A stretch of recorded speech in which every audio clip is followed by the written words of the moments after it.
আপু,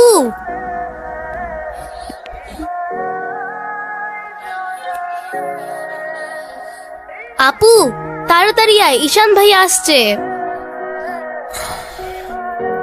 এনো, এটা তোমার জন্য। Thank you. দেখি কি?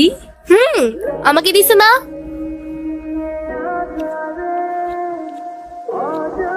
আসসালামু আলাইকুম। ওয়ালাইকুম আসসালাম, বসো। বাবা, ও ঈশান। হ্যাঁ, সে তো দেখলাম। কি করো তুমি? আমি এলএলবি-তে লাস্ট ইয়ারে আছি। ও, স্টুডেন্ট।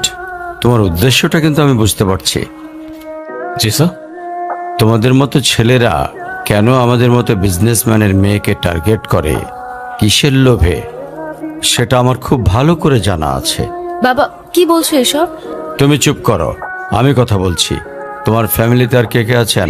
বাবা মা দুজনেই আছেন, কিন্তু ফ্যামিলি বলতে আমি একা।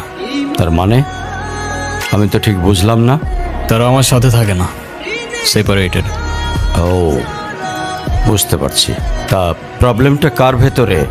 বাবা মাকে ছেড়ে চলে গেছেন নাকি মা বাবাকে? আপনি ঠিক কি মিন করতে চাচ্ছেন আমি ঠিক বুঝলাম না স্যার। আই মিন, ক্যারেক্টারের প্রবলেমটা কার ভেতরে ছিল, তোমার বাবার না মার? আরে সমস্যা তো আপনার ক্যারেক্টারে।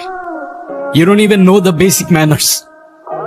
কিভাবে কারোর সাথে কথা বলতে হয় সেই ভদ্রতাটাও শেখেন নাই আপনি। আমাকে আসছে আমার বাবা মা নিয়ে কথা বলতে। আর হোয়াট ইউ মিন ভাই, তোমার মতো ছেলে? হ্যাঁ, কি টার্গেট করছি আমি? আপনার টাকা? অবভিয়াসলি, তা নয় তো কি? আপনার হয়তো আমার ব্যাকগ্রাউন্ড সম্পর্কে ধারণা নেই স্যার।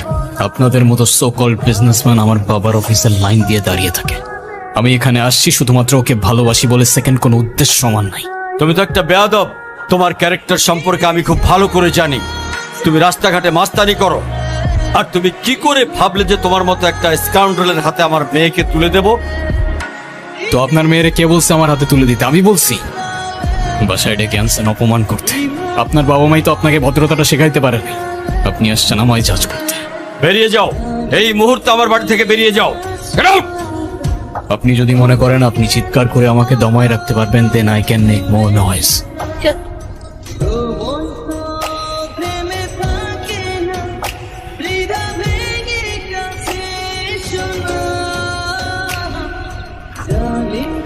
তুমি এটা কেন করলা? ঈশান, আমি তোমাকে বারবার বলছি বাবার সামনে রাগটা একটু কন্ট্রোল করে ভদ্রভাবে কথা বলতে। আমার জন্য এতটুকু করতে পারলা না? আমি বাবাকে অনেক কষ্ট করে ম্যানেজ করছি। তুমি জাস্ট একটাবার কি সরি বলো, সব কিছু ঠিক হয়ে যাবে। আমি কেন সরি বলবো? উল্টা তোমার বাবাকে বলো আমাকে এসে সরি বলতে। ঈশান, ফল্ট তোমারও ছিল। তুমি বাবার সাথে শাউট করছো, আর একটা সরি বলে যদি সবকিছু ঠিক হয়ে যায়, কেন সরি বলবা না? কারণ আমি সরি বলি না, আর বলবো না বলছি তো বলবো না, ব্যাস। তোমার ইগোর জন্য না তোমাকে কিছু বলতেও আমি ভয় পাই। সেদিন তুষার সাথে যা করছো, তারপর থেকে তোমাকে কোনো কিছু বলার সাহস পর্যন্ত আমি পাই না। এরকম চলতে থাকলে দেখবে একদিন আমিই চলে যাব। তো যাও না, তোমায় তো আর কেউ আটকায় রাখে নাই। রাখছি, আমি আটকায় রাখছি? ঈশান প্লিজ একটু বোঝার চেষ্টা করো। তুমি বাবার কাছে গিয়ে একটাবার সরি বললে সব ঠিক হয়ে যাবে। আরে আমি সরি বলবো না ভাই, বলবো না আমি সরি। এটাই কি তোমার শেষ ডিসিশন? এখন কি তোমার পেন আর পেপারে সাইন করে বলতে হবে নাকি? ঈশান, আমি যদি আজকে এখান থেকে চলে যাই, হয়তো আর কোনোদিন ফিরে আসবো না। আবে তো যাও না, কে আসতে বলছো তোমাকে? যাও।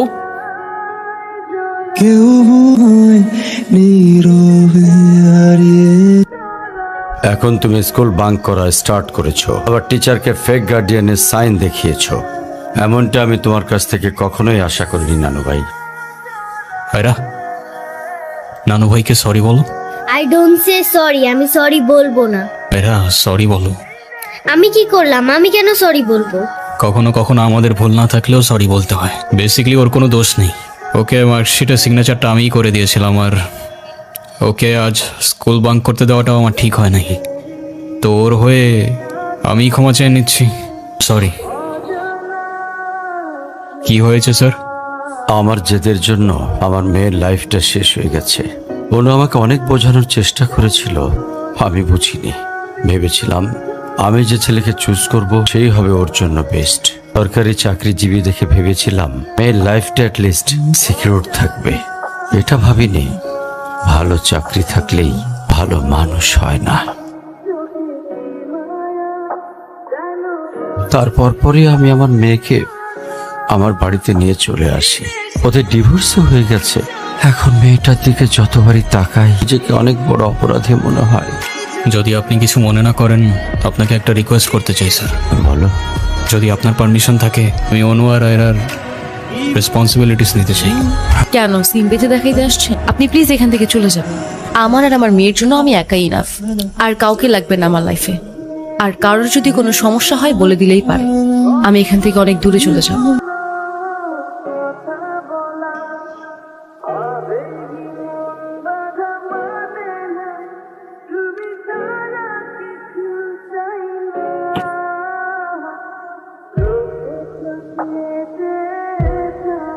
আজকে স্কুলে কেমন পড়াশোনা করলা বাবা? ভালো। টিফিন সবগুলা খাইছিলা? সব শেষ করছে তো? ঈশান, কেমন আছো তুমি? তোমাকে যে কত খুঁজছি আমি। তাই কেন আসেন এখানে বারবার? আপনাকে নাচতে নিষেধ করছি? প্লিজ চলে যান তো, আমাদেরকে একটু শান্তিতে থাকতে দেন।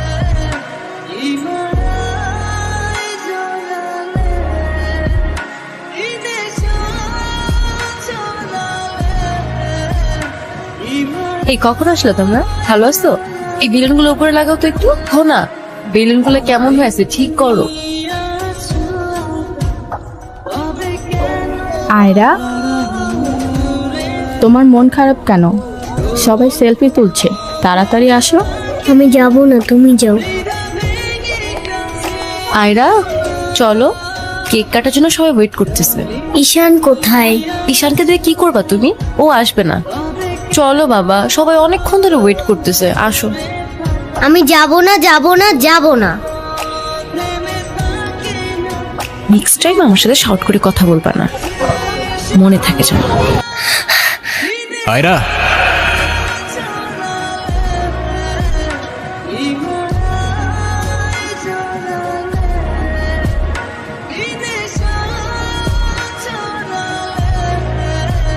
হ্যাপি বার্থডে বন্ধু।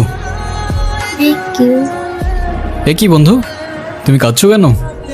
কই না তো, কাচ্ছি না তো। ওয়েট, দেখো, এ নাও বন্ধু, একটু মিষ্টি মুখ করে নাও। আপনি আবার আসছেন? এই চলো তো। আস্তে, আমার ব্যথা ওর দোষটা কি অনু? লাগছে। তুমি আমার উপরে জেদ করে ওকে কেন কষ্ট দিচ্ছ? আমার মেয়ে আমার যা খুশি তাই বলবো, আপনি বলার কি? আর কেনই বা আসছেন এখানে? কেউ না, আমি আর কখনো আসবো না। চলে যাচ্ছি আমি এই শহর ছেড়ে, বহু দূরে। এমনিতেও এই শহরে আপন বলতে তেমন কেউ নেই আমার। শুধুমাত্র শেষবারের জন্য আমার ছোট্ট বন্ধুটাকে দেখতে এলাম। তবে যাবার আগে তোমাকেও কিছু কথা বলার ছিল। বলো। বাবা মা থাকতেও তাদের ভালোবাসাটা কখনো পাইনি আমি। ছোটবেলা থেকে একা একা থাকতে শিখে গেছি। শুধুমাত্র এইটুকু বলতে চাই যে আমার জীবনের মতো অ্যাটলিস্ট ওর জীবনটা হতে দিও না। আমার উপরে থাকা অভিমানগুলোর জন্য তুমি ওকে কষ্ট দিও না। থেকো ছোট্ট বন্ধু, আর তুমিও ভালো থেকো। আসি।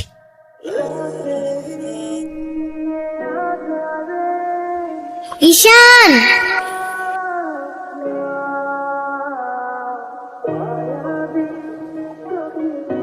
কি? ঈশান তুমি যেও না প্লিজ। যেতে তো হবেই, বলো। কেন যেতে হবে? প্লিজ থাকো না। থেকে আর কি করব বলো? এই শহরে তো আপন কেউ নেই আমার। কে বলেছে আপন কেউ নেই? আমি আছি না, তুমি আমার সাথে থেকে যাও। থেকে যাব? হ্যাঁ প্লিজ প্লিজ। ওকে বন্ধু, থেকে গেলাম। সত্যি? সত্যি। Pinky promise? Pinky promise. Happy Happy birthday to you. Ayra. Happy birthday Happy to birthday. dear Ira.